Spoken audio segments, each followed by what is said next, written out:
Simple as that. Bogus idea.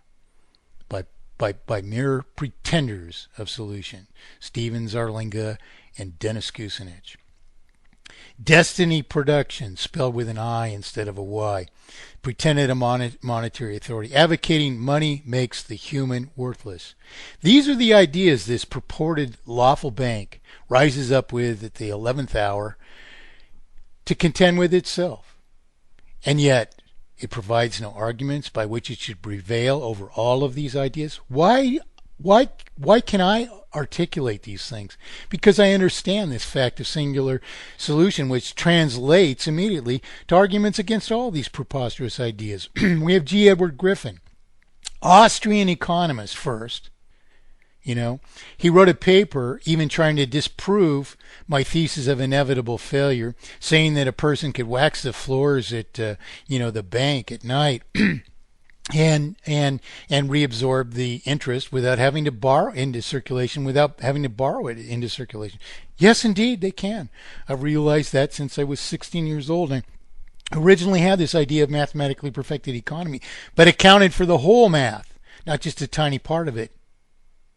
What's the issue here?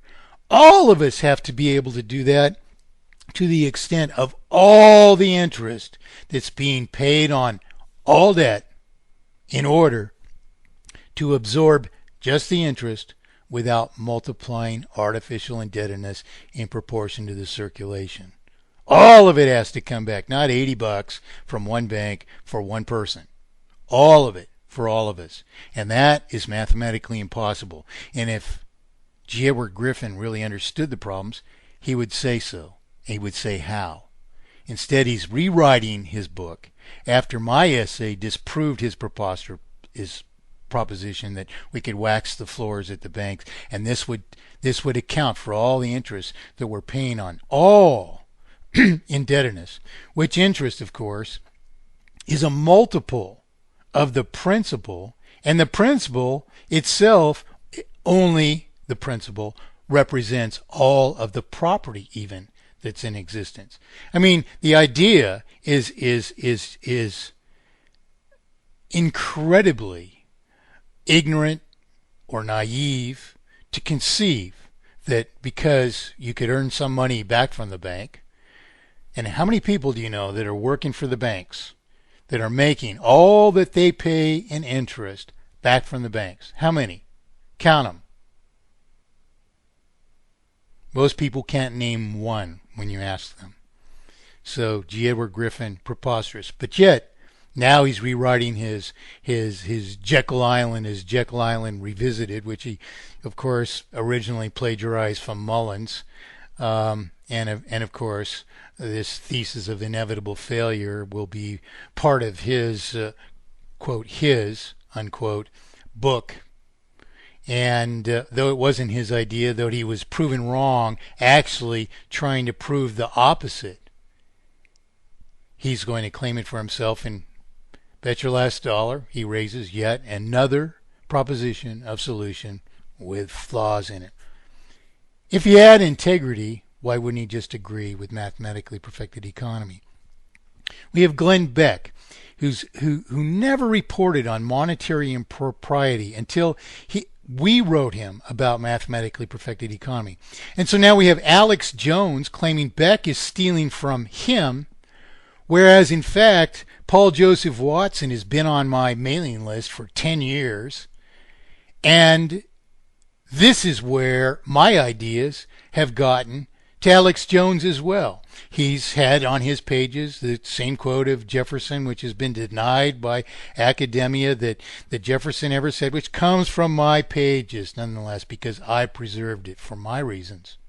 You see, but when you read anywhere on the internet, many sites change it some, hoping that plagiarism software won't discover their pages. They change it, and they have Jefferson uttering preposterous phrases and whatnot. But anywhere you see the quote, if the American people ever allow the banks to issue their currency, first by inflation and then by deflation, the banks, this obfuscation of the currency, the banks and corporations which will grow up around them will deprive the people of all property until their children wake homeless on the continent their fathers conquered. Unquote.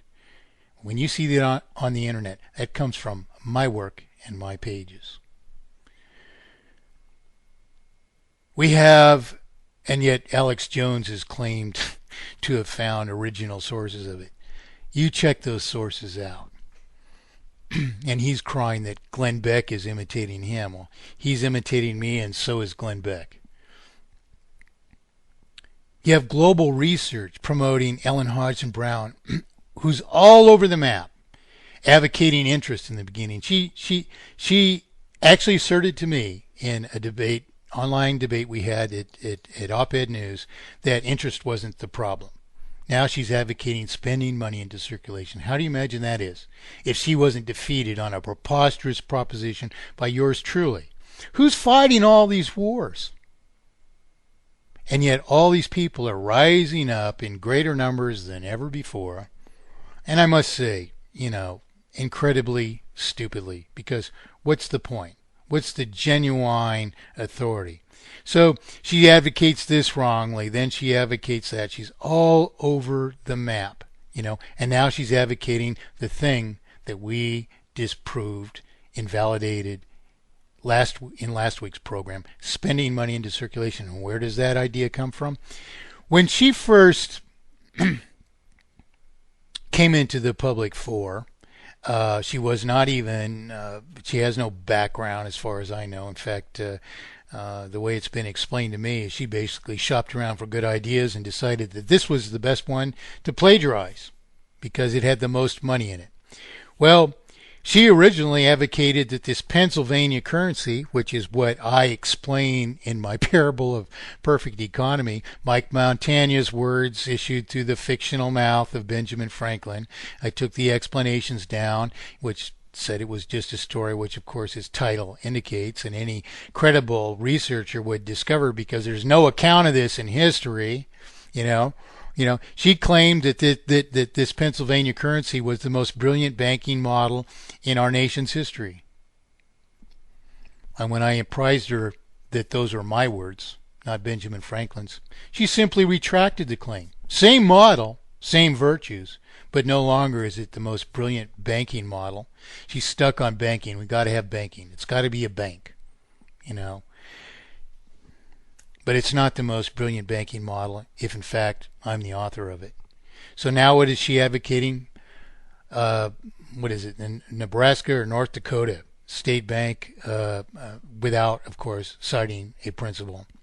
Except that it shares its profits, and this could help as this CAFR proposition, which she also gave support to. The math doesn't work out. It's not the principle that's sustainable, that's just. These aren't solutions. And what you have is, a very, very, very sloppy person who wanders around for her own attention and profit, claiming this and that and another thing, when in fact, the very thing she stole from in the beginning was the answer.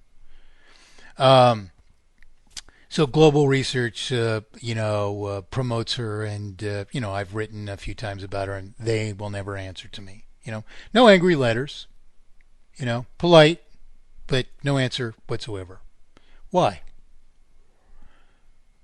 We have, of course, the IMF pretending everything is just fine. We have another contender to this purported the lawful bank. It calls itself IVAMU, IVAMU. Okay, what is IVAMU?